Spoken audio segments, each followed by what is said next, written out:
On the final leg of my journey, I head south to the third ancient city in this World Heritage Site, a city that played a major role in protecting this great kingdom.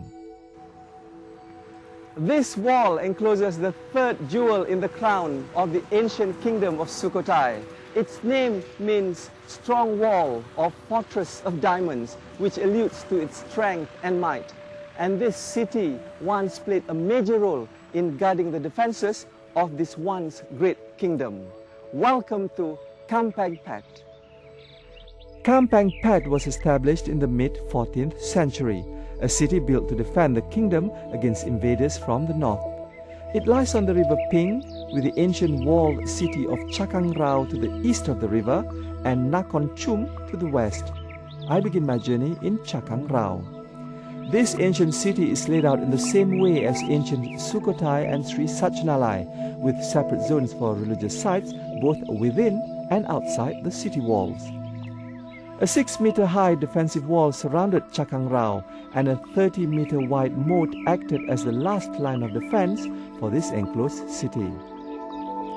Entry into the city is by 10 gates dotted around the perimeter and a watchtower built at its 4 corners. There's no mistaking it, this town had a defensive role to play.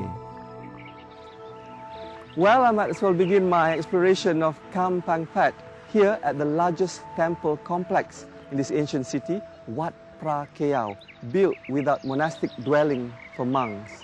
And what's interesting about this wat is that many believe that the famous Emerald Buddha you see in Bangkok was once enshrined here before it was moved to several locations before ending up in Bangkok. And also, legend has it that this was the site of an old royal palace, but unfortunately all buildings made from timber do not last, unlike this great monument here. And this great monument and all the others in this World Heritage Site have withstood the test of time thanks to one great building material, laterite. Now, in case you're wondering what this depression is, this was once a pond, but before they filled it with water, this was actually a quarry where they mined laterite rocks. And what's interesting about laterite is that in its original state, it's actually quite soft and can be molded into any shape and form you like. And thanks to ancient craftsmen, they've turned this soft laterite rock into this beautiful temple, Wat Chang Rob. Elephants play an important role in Thai culture, and at Wat Chang Rob, there are 68 half-bodied sculptures of this magnificent beast, each decorated with a floral design. Wat Chang Rob lies in the Aranyik forest, once reserved as a place for meditation. Monks from Sri Lanka resided in the forest retreat, and their influence can be seen today in many of Kampang Phat's ancient temples. This is the river Ping, and from here you can see why Kampang Phat became such an important city during the kingdom of Sukhothai. The river was a means of transport which brought with it trade and untold wealth. But of course it also attracted foreign invaders, which was why a wall had to be built to safeguard the city. A very strong wall, a wall of diamonds, Kampang Phat. Unlike Sukhothai and Sri Sachnalai, the new city of Kampang Phat has grown around its ancient counterpart. It makes the city seem more commercialized, but it also makes it more accessible. Your hotels and restaurants are nearby. I cross the river Ping and head west to Nakhon Chum, the other ancient site of Kampang Phat, to check out a temple and a tree with a special significance in Buddhism. This is Wat Pra Boromathat, rebuilt by King Rama V, and it sits here glistening in the midday sun. Actually, this may be fairly new, but it sits on top an old ancient temple site. Because there once stood here an old Sukhothai temple, but that fell to ruin, and the king rebuilt this in the Nom or Burmese architecture. Just outside the gates of this temple are 2 trees that holds a religious significance among devotees of Gautama Buddha. And here it is, the Bodhi tree. The Bodhi or Bo tree, as it is also known, is really a large fig tree, and it is under the Bo tree that Siddhartha Gautama the spiritual teacher and founder of Buddhism, achieved enlightenment or Bodhi.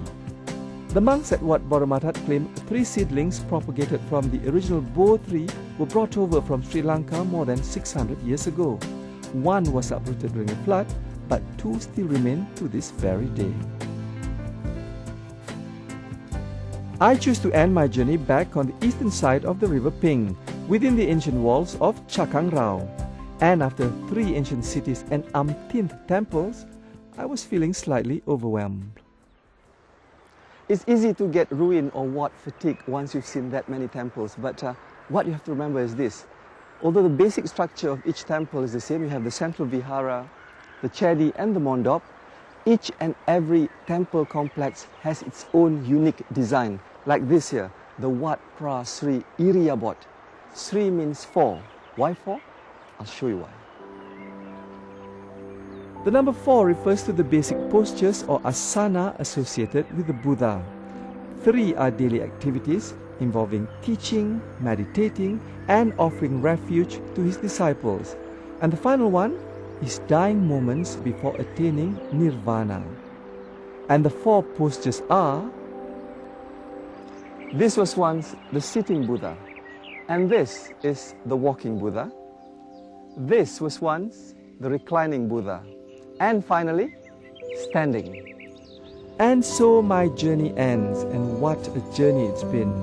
Asking me which of the 3 is my favorite is tantamount to asking a parent which is their favorite child. Kampang Phat and its close proximity to its new town perhaps has less intrigue and mystery, but that doesn't detract from its role as the strategic frontliner in the defense of this ancient kingdom.